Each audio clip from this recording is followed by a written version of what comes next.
revolution by being some of the first ones who have gathered through this initiative called the Global Space Summit, presented by Space Development Nexus and Helium Learning Labs. SDNx Foundation that we are watching on this, that has given us this platform, was established in year 2013 with the purpose of making space accessible to everyone through its initiatives and educational projects, especially the related to research and development in space. Until now, we have trained slightly over 400,000 students.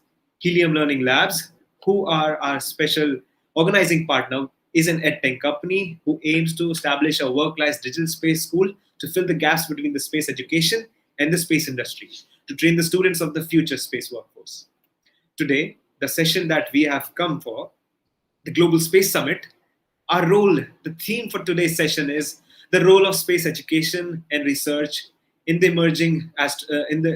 emerging nations, which was adopted this year to put a spotlight on space activities and emerging nations to empower them for future.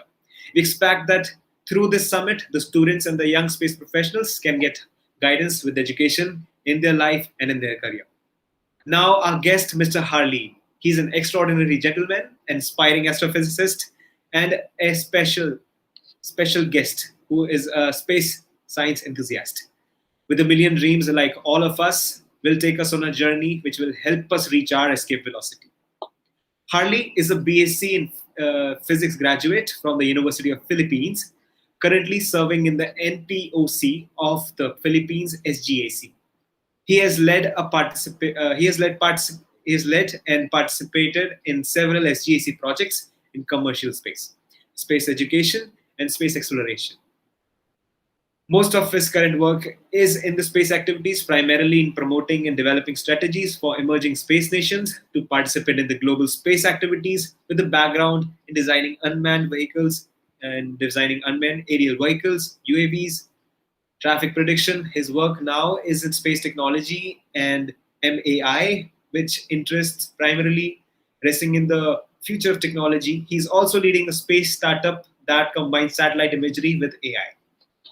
His other interests and applications of MLAI are in urban development, renewable energy, smart cities, and public health. Along with this, his introduction is done. I would like you all to give your presence and just hear Mr. Harlee out. Over to you, Mr. Harlee. Thank you so much for joining us today. Thank you so much for that very kind introduction. So I will start sharing my screen now. Can you please let me know if it has started successfully? It has started. It's good. So first and foremost, I'd like to thank SDNx and Helium Learning Labs for inviting me and becoming a part of the Global Space Summit. So this afternoon, I'm actually presenting from the Philippines, which rests in the Asia-Pacific region, and it's basically an archipelago of more than 7,000 islands. So just like the rest of the APAC region, it shares culture and also social issues that space can play a role in solving. But today, I will just be talking about the role of space education and research in developing nations, particularly in the Philippines. So my presentation is actually going to be composed of 4 parts, but let's first start with the journey of the Philippines towards space. So space activities in the Philippines actually have had a long history. Just like the other nations, we always, especially in the Asia-Pacific region, we always look into weather monitoring, into climate change, or even disaster management. And we've never really had our own satellites. Most of it were purchased from other institutions, but nevertheless, we were still participating in space activities, particularly for Earth observation and astronomy. So with this kind of history, there's definitely a consistent and sustained interest to institutionalize space activities in the country. And so I'm going to be presenting sort of like a timeline of how things went through, but most of these things will be primarily focused on space education as the aspect of space. So there are definitely other achievements that have been accomplished in parallel to these things, but I just want to highlight some stuff regarding the space education. So as an emerging space nation, it is of course recognizable that one of the first few things that you might want to have to do is to capacitate or make sure that your workforce has the capacity to participate in space activities. And that's why one of the primary initiatives with regards to space capacity building was launched in 2014, which was called the Phil Microsat, which is the country's first research and development initiative that was focused more on small satellite systems development. And this initiative, interestingly, is a collaborative or cooperative effort between the Japanese universities and the Philippines. So it paved the way into a sustained cooperation with regards to space education. And then again, as every other nation, of course, there's the desire to come up with a national space agency. And laying the groundworks for that is very crucial and important. And so the Philippine government, through the Department of Science and Technology, pushed forward for the formation of the National Space Development Program, which was tasked in establishing the space policy framework that will be used for developing the space or doing the space development of the nation. And of course, creating the study, or at least understanding what are the requirements, feasibility studies for the establishment of a national space agency. And then a year later, 2016 was a very exciting year for a lot of Filipinos, especially space enthusiasts, because 2016, the Phil Microsat program had sort of like a very well-publicized product out of it, which is the launching of the Diwata 1, which is the first satellite that are made by Filipinos and was successfully launched in space. So this was a product of the Phil Microsat program, which was a cooperative space education initiative or knowledge transfer, technology transfer between Japan and the Philippines. And then on the same year, again, there is a recognized need to sustain space education, particularly for capacity building, especially for the technical capacity. And that's why on the same year, there was an inauguration of this Ulysses, or the University Laboratory for Small Satellites and Space Engineering Systems. And the main idea behind Ulysses is that the products out of the Phil Microsat program, or the students who are basically elite professionals who are now who now hold the technical capacity for satellite building in the Philippines, would have an academic home, which is the Ulysses, which was really exciting as well, because it paves the way for a local educational initiatives for capacity building for satellite development. And so 2018, the Stamina for Space was born, which was sought to be the successor of the Phil Microsat program. And unlike the Phil Microsat program, the Phil Microsat program looks into international cooperation, like particularly with Japan. Stamina for Space started looking inward, in a sense that aside from nurturing international collaboration, now they're looking into partnerships within the local universities. So there's one particular project called the Step Up, wherein it tries to put together a framework that allows local Philippine universities to partner together for satellite development. And Stamina for Space is like a further advancement to the existing technical capacity for upstream and downstream satellite technology. And of course, other space science technology applications. And then all these efforts really are paving the way for, and also in parallel to these efforts of capacity building, of course, the policy side of things were always consistently being pushed forward. And so 2019 was a very exciting year for a lot of Filipinos, because the RA 11363, or the Philippine Space Act, was finally signed into law. And this basically allowed the creation it led to the creation of the Philippine Space Agency, or PhilSA, which is the national space agency in the Philippines. And it was very exciting for everyone, because this was sort of like a proof that, okay, the Philippines is now actually able to go into space. It has a centralized body, or an overseeing body, that allows us to actively participate in global space activities. And some even called it like, oh yay, we have NASA in the Philippines right now. So it was that much of an excitement to a lot of people, for people who are so into space technology in terms of technical side of things, and also the public, which was a very good I guess perception with regards to space activities in the Philippines. And so now we can look more into the detail of space education in the Philippines. And space education, just like the history of space activities in the Philippines, have had different historical backgrounds or like different initiatives. So, for example, one of the past initiatives with regards to Phil Microsat program and Stamina for Space weren't really the only or the first attempts for space education. There are, of course, other initiatives that existed before that. So, for example, the Philippine Space Science Education Program was geared towards space education or space science for high school and elementary students.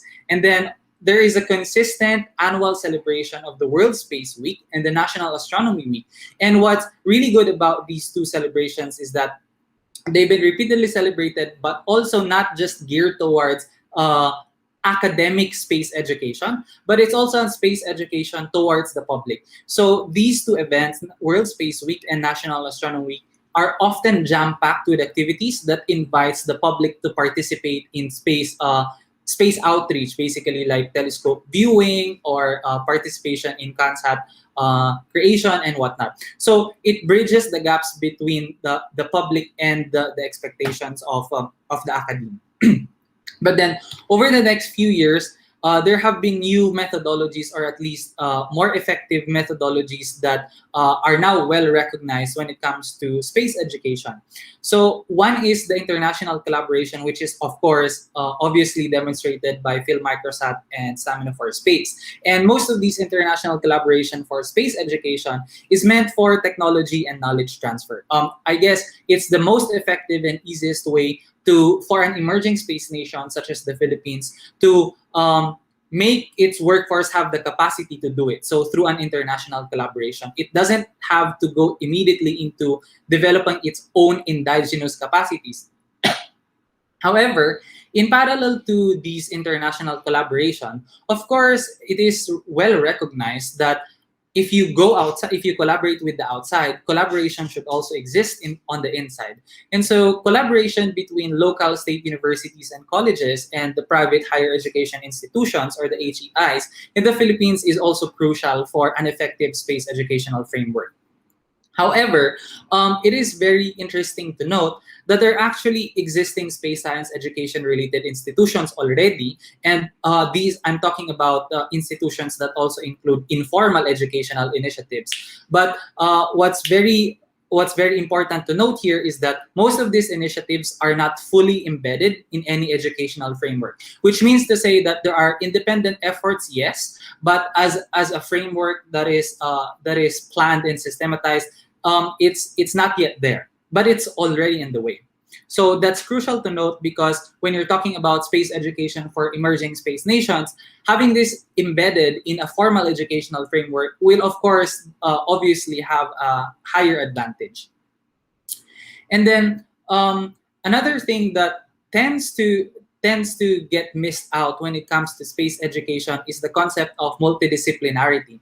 I'm very happy, though, that with the past projects that involve space activities in the Philippines, a lot of these projects demonstrate a collaborative initiative, but also a multidisciplinary one, in such a way that the projects often involve different disciplines of researchers, or different pools of researchers from different universities across the nation. So we see people from the policy side of things working with someone from engineering side, from the biomedical side of things, from agriculture, and even communications. So this is a clear demonstration as to how multidisciplinary space activities are.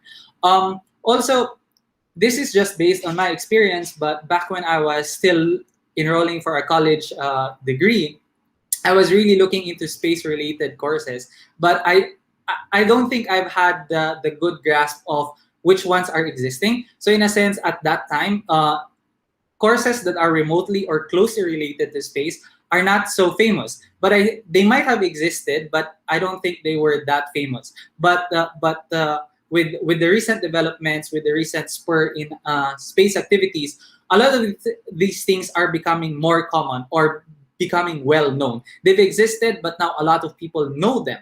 And so it's known that some universities are now creating independently or separately their new degree programs that are very close or very space-centric. And so this is an evident effort of a strong initiative to incorporate space-centric capacity building into a formal curriculum, which is very essential. However, when we talk about space education, especially for an emerging space nation, I think it's very important as well to recognize that there is a lack or at least an inadequacy in terms of educator capacity, which needs to be addressed. So when you want to implement a space education framework, for example, you have to make sure that the teachers or the educators who are going to be instrumental in implementing that will have the proper capacity as well. So it's not just capacity building for students, it's also capacity building for these educators. Another one is, I guess, the establishment of a benchmark or a capacity map. So what this means is when you talk about space education that's still being shaped, it is essential for you to understand the status quo, essentially. Like a capacity map will give you a picture, a good picture of what is the current state of space education in the Philippines, what has worked, and what has worked in the past that we can sustain, or what are the gaps that we need to address, so that moving forward, the space educational framework that you come up with is addressing these gaps that you've observed from the capacity mapping. And so now, given this historical and I guess present state, we can look into the future as well. But when we look into the future, space education, I would like to discuss that space education has several aspects that might be very essential for consideration. So I think my screen lagged for a bit, so let me just... All right. So when it comes to space education, it is essential that, like I said a while ago, there are different initiatives that existed when it comes to space education, but most of them are independent and sometimes often dies out after a short period of time. I guess the reason for this is because there's no concrete long-term vision. But when you come up with a long-term vision, all these initiatives tend to have a goal, which means that they have a clear path, at least, or not even, it doesn't even need to be clear, but they have a good understanding of what needs to be done. And included in this long-term vision, as I've seen it being implemented in the Philippines, is a lot of these initiatives for space education are looking into low barrier entry points. Low barrier entry points such as, let's say, satellite development, instead of developing, let's say, our own rocket or our own space station, for example. So the idea behind this is that the low barrier entry points at least are easy to get in, and they generate traction. And traction is very important because, for the sake of public awareness, if they see that things get going, they sort of generate public support as well. That, oh hey, space activities in the Philippines is actually growing, and traction is very important to prove that. However, even though we start with the low barrier entry points for space education, it's also important that you still have to dream. I guess it's it's dream of a lot of countries or nations to have their own indigenous launching capabilities or rocket capabilities. So you can pursue that later on, but it's highly suggested that you can do it in parallel. And the idea in parallel to the original low barrier entry points. And the idea behind this is when we talk about the upcoming new space age, as we say it, the new space age, a lot of the key players are commercial space actors. And the reason why they're dominating the new space age is because of their model of their operations, which is a lean strategy. The lean strategy allows them to quickly experiment and then innovate and actually develop on things and pivot. And so this is very tricky to implement, I know, for a space policy or a national space education framework. But it needs to be understood that somehow you have to make the system a little bit leaner or agile in a sense through parallel developments, so that you can effectively move forward into the global space activities, which is developing really, really fast. And then that allows you to understand where in this lean framework does space education get in. And so on top of that, you have to understand as well that there are different layers of space education. Sure, there are degrees such as astronomy or aerospace engineering that are now remotely related to space, but space education is not just on the tertiary level. So you have to plan out that it comes from preschool to undergraduate or to postgraduate. Early exposure from preschool is also very important because it sort of dictates the choice or affects the choice of the youngsters that you're trying to build capacity for. And then, of course, another aspect of education is public awareness. So it's not just it shouldn't be just about technical capacity. You can't just focus on building your own engineers. You have to also gain the support of your public, because when you push forward for policies or projects that involve huge investments for space technology, for example, support from the public is going to be substantial in actually having that project or policy being pushed forward. And so outreach and public awareness is another layer of it. And then, of course, research and collaboration across different institutions. And then you can never disregard the private educational initiatives such as Helium Learning Labs, as I see it, is a very instrumental initiative that that has a very big impact in supporting the public initiatives of space education. And sometimes, to be honest, private initiatives are way faster in building capacity because of the freedom, I guess, to become lean, like I was mentioning a while ago. And then, of course, when you talk about space education, it should be collaborative and a cooperative system. And so it has to be a cross-cutting implementation.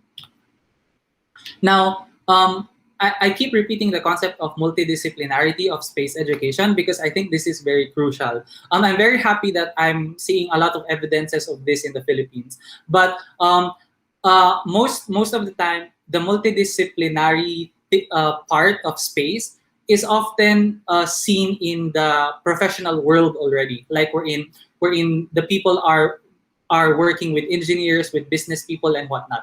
But when we talk about space education, the same concept of multidisciplinarity should also be seen, which means that if your curriculum somehow includes an opportunity from, I don't know, someone from communications, someone from biology, from medicine, from agriculture, from law, even though they're still in the education stage of things, and they're already exhibiting the multidisciplinary collaboration for space projects, that's gonna stick it to the mind that, oh hey, if I want to go into space, I don't need to always pursue STEM. Of course, STEM will have a very heavy impact with space activities still, but for people who are just binging on their passion for contributing to space, they have the opportunity to understand that, oh, it looks like even though I'm a communications major, I can still participate with space activities. And that's very important.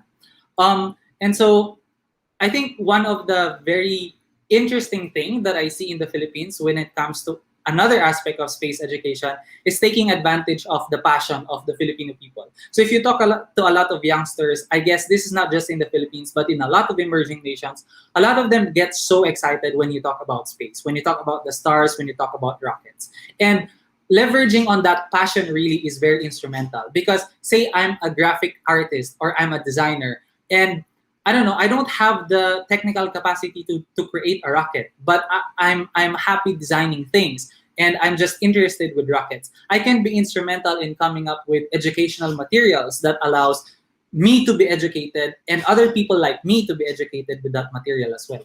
Another aspect is leveraging existing capacity. So, for example, the Philippines currently is not strongly looking into developing its own launch capability. Of course, it's going to be developed in the future, but currently it's not the focus of the strategy, I guess.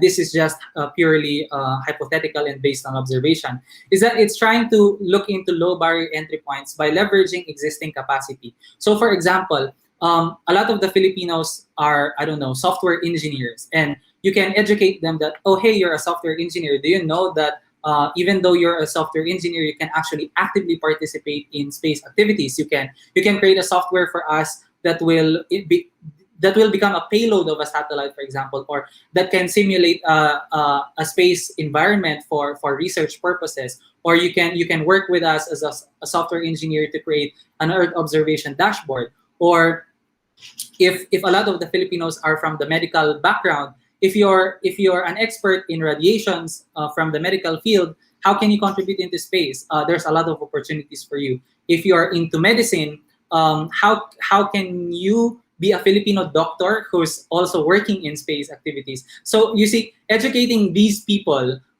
not in the sense of technical capacity wise, but just educating them that there's opportunity in terms of the multidisciplinarity of space is very crucial as well.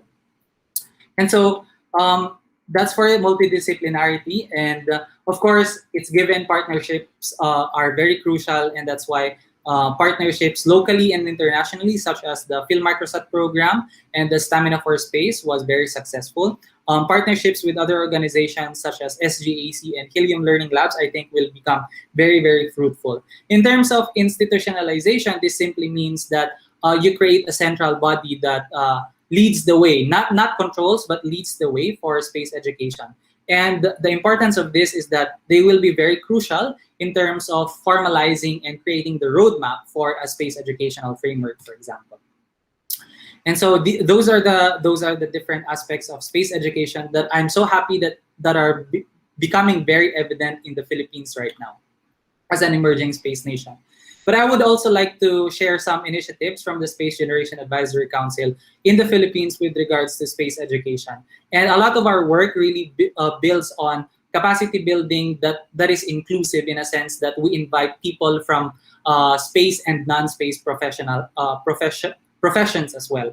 And this might sound rather really simple, but being simply inspirational to students is really impactful for an emerging space nation.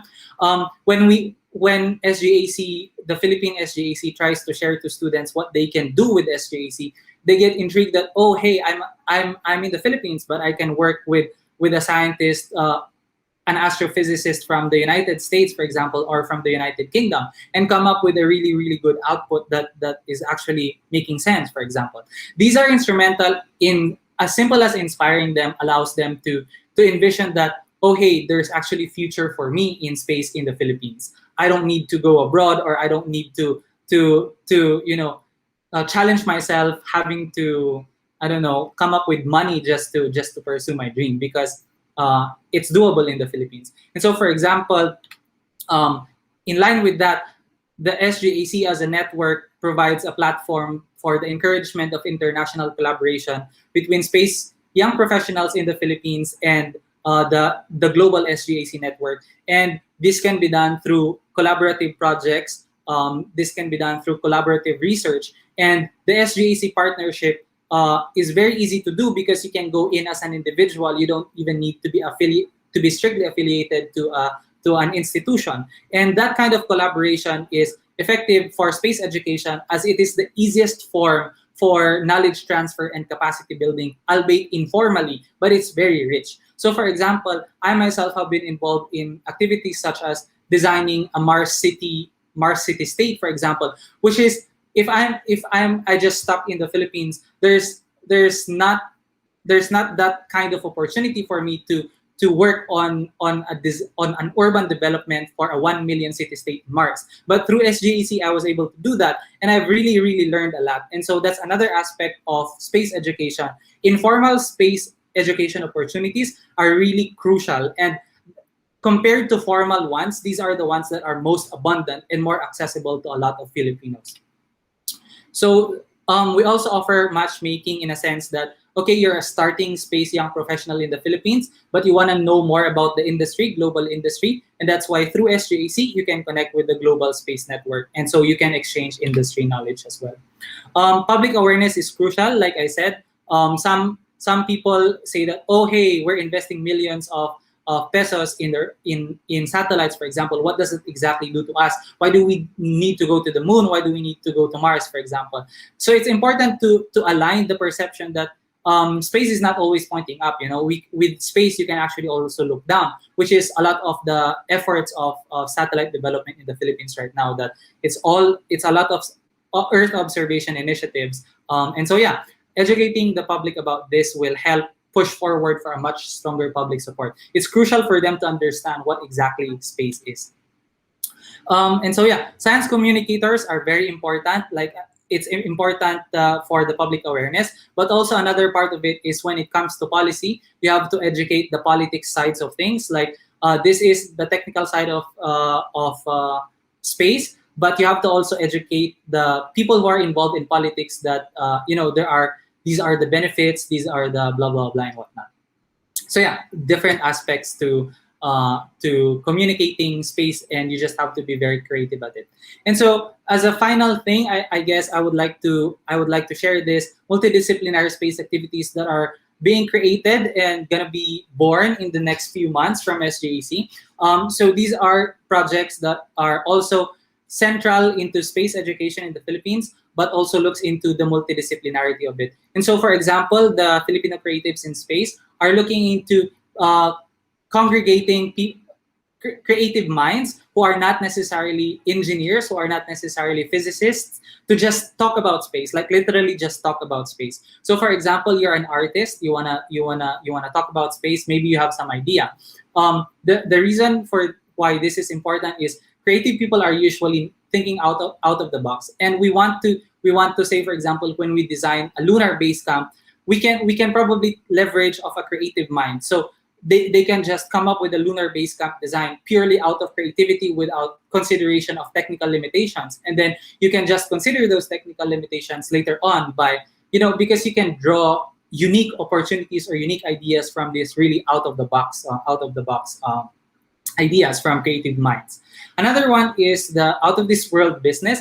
Essentially speaking, when you talk about entrepreneurs, space entrepreneurs, a lot of people are talking about Elon Musk and building your own rockets and sending probes into Mars and whatnot.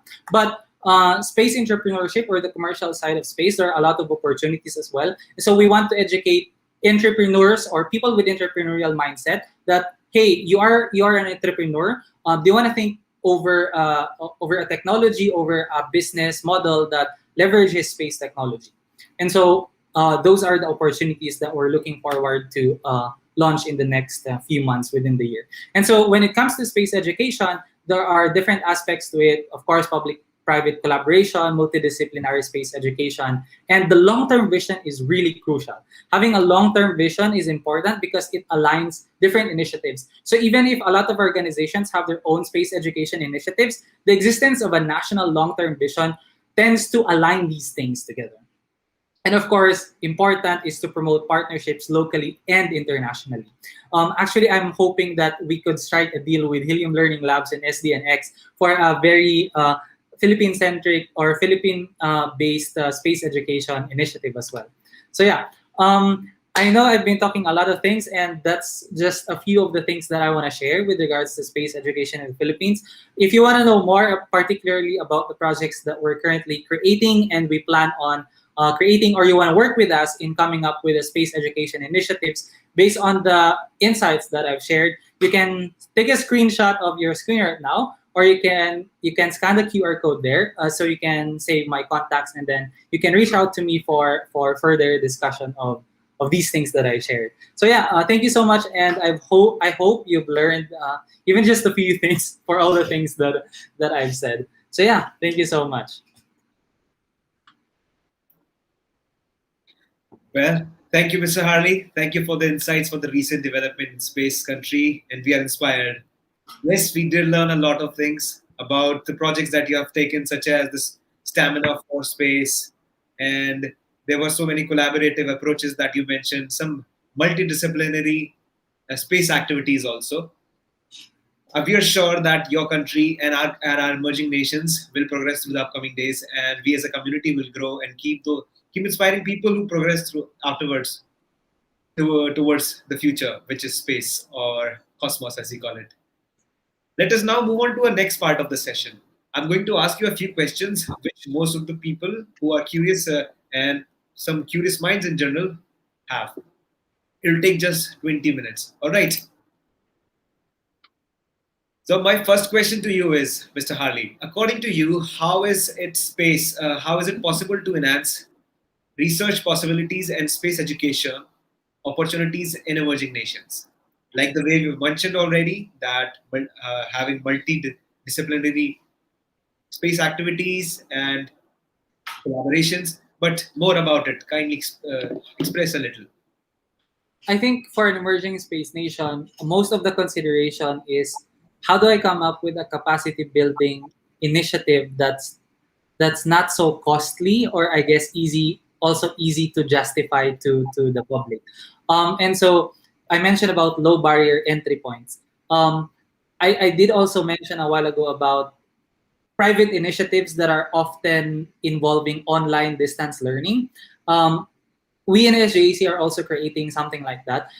So it's very accessible to everyone. You can just go log in and then understand the technicalities or even just the basics of space activities and whatnot. So space education really has to be made accessible to everyone by making collaborative efforts locally and internationally. There's really no other way for an emerging space nation, because if you create your own initiative without collaborating, that's surely going to be very costly. Yes, it is going to be costly, especially if we talk about some of the problems like rising problems like space debris, and you want to set up a program that helps you develop something that fights them. So my second question is somewhat related to this. Space debris is a rising issue. Are there any startups or any awareness campaigns that your company is working on right now, or do you think what can be done over this? In the Philippines, personally, I'm not familiar of any company who's dealing with space debris. I'm not exactly sure, to be honest. I'll have to do more research on the current commercial side of things of that. So yeah. Right. Yeah, but space exploration has always been a fun and the most fascinating part of this world. This space enthusiasm, people who are interested in space. How does space exploration help us in helping Earth? So yeah, I think that's one of the most important things that the public needs to understand, and we are crucial. Our side is crucial in making them understand that. So for example, when someone asks, why are we investing millions to go to Mars when we have problems that are going to be solved on Earth?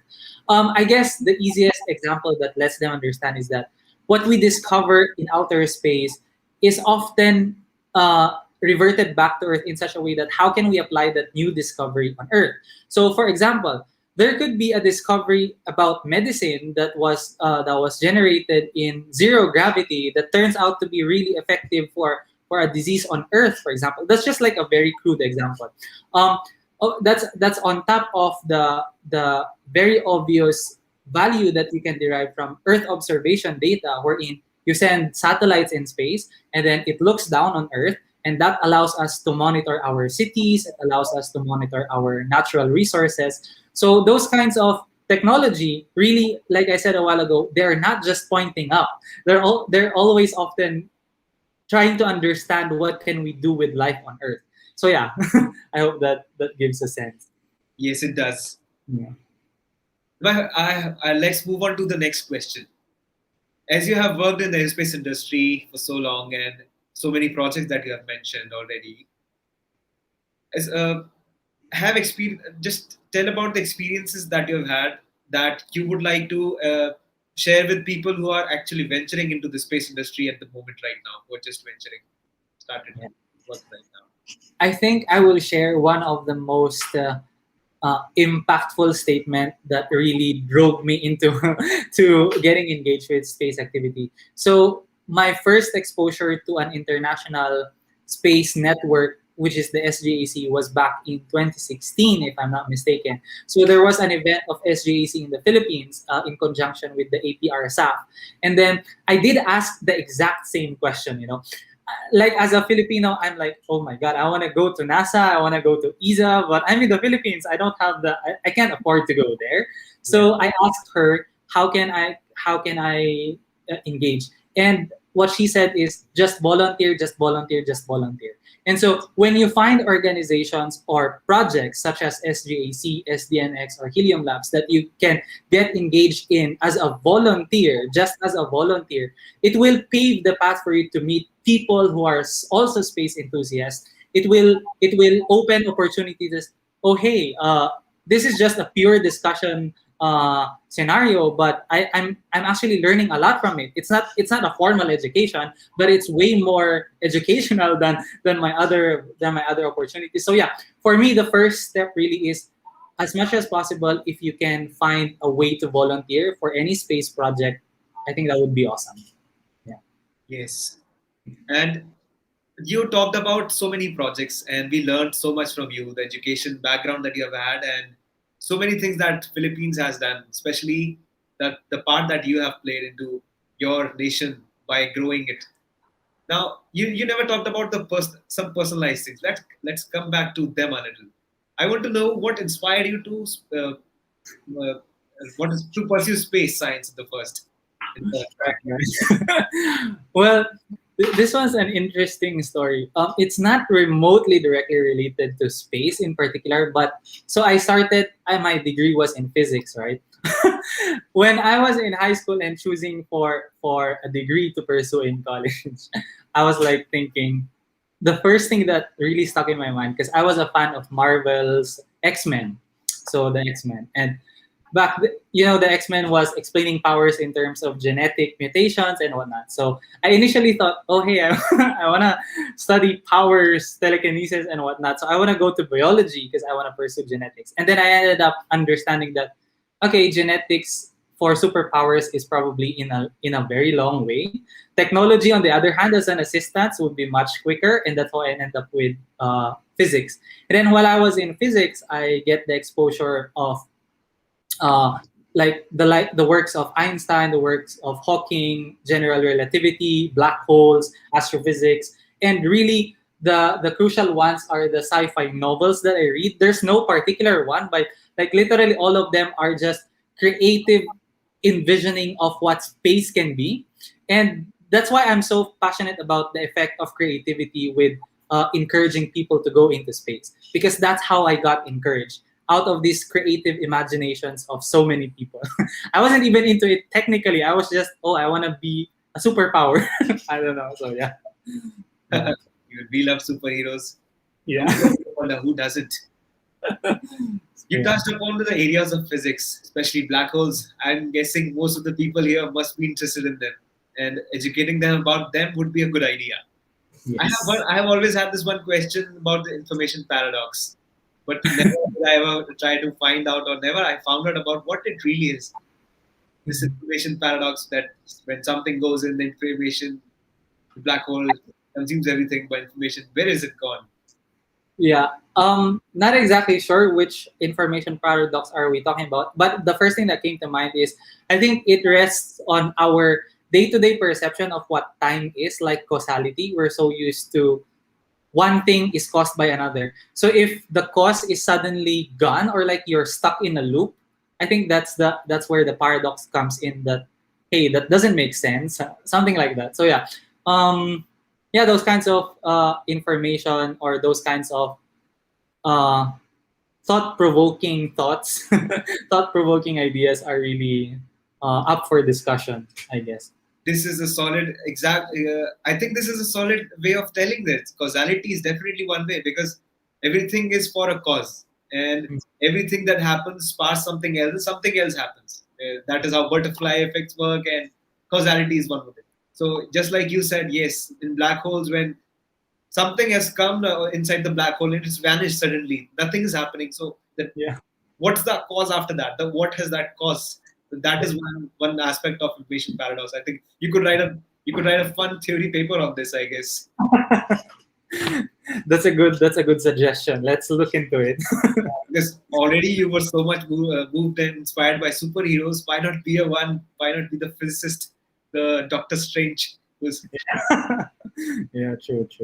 tell us about the favorite space movie that you like. Whoa. I'm gonna be honest. It's gonna be Interstellar. And I'm from Interstellar. Sorry, I didn't know this before. yeah, Not about Interstellar in this. Interstellar. And I'm gonna be honest because I'm not an expert. I don't have a PhD in physics, so I'm gonna be honest about it. Interstellar was really thought provoking, and I've watched it several times. But there's still several concepts that I can't get my mind wrapped around. That's why I keep rewatching it, and that's why I get interested by it because every time I watch it, it tends to make me question a lot of things that I know. So yeah, that's why it's one of my best I space. believe who has actually watched Interstellar must have watched it multiple times and have PhD only because it takes 5 years to accept all the things that you see in Interstellar. Yeah, Yeah. exactly. So, what inspire? I have this situational question that I'm going to ask you now. So, if you were to get a chance to do a spacewalk, will you do it, or will you be too afraid to do it? I think I would do it for fun. I don't want to stay in space for too long, but if like space tourism is gonna become a thing, like where I can just ride a plane and then go to space for a few hours, I think I would do it. That would be very fun. Yeah. Yes. Of all the past projects, that pick your favorite one and tell us why was it your favorite and why. What was the main thing that you liked about working on it? Yeah. Um, I'm so glad of how our project. We joined a competition by the Mars Society, which is called the Mars City Design Competition. The task was to design a city and urban development for a 1 million city state in Mars, and I got involved with that through SGAC. And the reason why I love it so much is the work there was like done in months, but you can feel the enthusiasm, you can feel the rigor of everyone trying to come up with a design for a city state, trying to propose innovative technologies on how can we create 1 million population in Mars. And there are a lot of questions as well that has something to do with morality. Like some questions were, if we have a 1 million city state in Mars, how do we deal with our dead? Do we bury them in Mars? Do we burn them? Do we send them back to Earth? And stuff like that. I myself got largely involved with the designing the economic aspect of what a Mars city would look like. And that's why I enjoyed it a lot. So I enjoyed it so much because, like I said a while ago, it was a low cost collaborative project for me. It allowed me to work with these people from all over the world with different backgrounds, different expertise for something as big as space exploration. So yeah, that's why I really love that project. Yeah. Yeah, I understand that. Uh, Now, one thing comes into question. This the same sparks another question that how can sustainability be achieved through space? Because, like you said, you were inspired by Mars mission by designing an economic aspect of how how a Mars space mission would work like.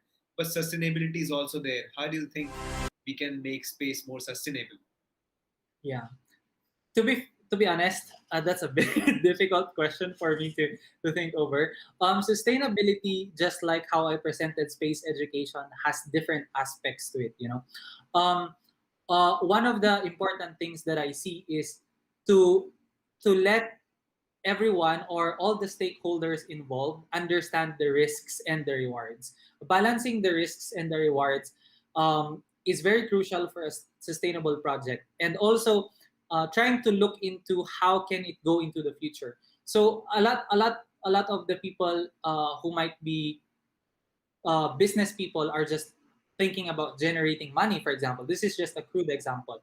But when you talk about sustainability, you have to consider how does it impact community? What does it do to the economy? Does it contribute anything to the economy? Will it play a crucial role in the political landscape, in international relations and whatnot? So when it comes to sustainability, there's no other way aside from talking to all the stakeholders involved and understanding to the minuscule point what are the risks and rewards for each of those stakeholders. Yeah, tackling this part, the sustainable space part, uh, collaboration is one of the best way to Yes. understand and the insights of to find the insights of the people. But this takes research now to make it more sustainable. I feel research plays the most important part, because then you can actually try to find out whether your project will work or not, or how deep into the project that you can go. Yes. I think it would be a good question if I ask you how it is possible to enhance the space possibilities and space education opportunities in emerging nations.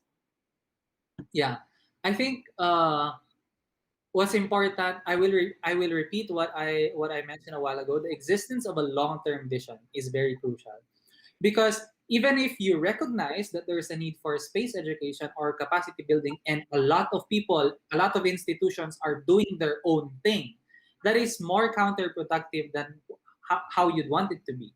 With a long-term vision, everyone is gonna, okay, I want to spin up, let's say, I don't know, my own space science school, but I create it in such a way that it contributes towards that long-term vision of my nation. So aside from collaboration with international partners, you also really have to come up with a long-term vision. Yeah, long-term vision, the motivation which drives you throughout the journey, keeps motivating you. Yes. As a token of inspiration, my last question to you today with this technical round, let's say that, would be, what advice would you give to to the next generation, or to your younger ones who are venturing into the space industry, or who are into this space science and activities? Yeah. For people who are already in STEM, I think it's very obvious to them already how what are the requirements and what are the benefits and what are the thrills of creating your own satellite, creating your own rocket. So I'm gonna tell something for the people who are interested in space but don't have the technical know-how how to do. So for them, really, like I kept mentioning a while ago, space is multidisciplinary. If you're a lawyer, there's opportunity for you. If you're a human rights advocate, there's opportunity for you to use space technology for your advocacy. If you're a nutritionist, if you're a medical doctor, you can look into the effects of, let's say, outer space for the human physiology. You can look into drugs that you can develop in outer space. You can look into effects of radiation. If you're a communications major, you are very crucial actually in moving forward with space, because when we talk about space, it's often seen to be a very high tech kind of thing. So it's very important that everyone who works on it and who will be benefiting from it will have a good and easy understanding of what exactly is space, and communicators are very essential for that. Communicators and artists come up with these really intriguing and really effective ways to make the public understand what space really is. So for me, my advice is, you don't need to go into STEM. Of course, STEM has a way different advantages that you can get. But even if you're not in STEM, you can always find a way to get into space activities. So I encourage you to connect with other space enthusiasts and work on really strange projects. I don't know, design a poster for a lunar base camp out of just passion. It really yields. It's this 6 passion. o'clock. So yeah, sorry, my Right, yeah. right. That's my advice. Yeah, I really like your insight. What you call it is transferable skills. Yes, exactly, So exactly. being multidisciplinary in your own subject, but then you have gained the skills, because in STEM, even people are limited there, because STEM is all about where you know the technical things behind. Maybe, let's say, example, you're designing a satellite, so you know everything about it, but you're not a good artist or not good graphic designer. But now, a good thing that a graphic designer has, as you mentioned earlier, it is that they can imagine things at the back of their mind. They can come up with a better design, maybe more pleasing one. And oftentimes, the pleasing designs are actually the ones which work better, because what we see as pleasing is exactly what we have gained through evolution. Our eyes, our intuitive fields already give you a insight of how your design will work out to be. Let's say a satellite, so a designer would be in that way. A communication, definitely one big point I'm taking from this conversation, that is your emphasis on being multidisciplinary. Yes, In your communication majors, you can motivate others by talking about space science and taking this country, taking these emerging nations to the higher, to reach the escape velocities, basically. Yeah, yeah, understand. Agree. Because just to add to that, for emerging space nations, capacity building can also come in the form of not just creating new capacity, but leveraging what you already have. So if you already have a lot of artists, if you already have a lot of software engineers, leverage that existing capacity for space. So yeah, it's cost friendly. Yes. Again, sustainability coming. All right, Mr. Harlee, I'm really inspired and motivated, and so many projects that we talked about and you shared with us. I'm so thankful to you that you shared your screens and your insight today with SDNx and Helium Learning Labs. Thank you for your time. And if there is anything that you want to add at the end, please go ahead. I'm already good. Thank you so much, Helium Learning Labs and SDNx for this opportunity. Really would love to talk more outside of this event to form other initiatives too. So yeah, thank you so much. There are surely more initiatives coming through, and we will add that multidisciplinary part as well. We'll add more physics to it. Thank you, Mr. Harlee, and thank you everyone for watching. This is your host Vishal Gautam. We are signing. Thank you so much.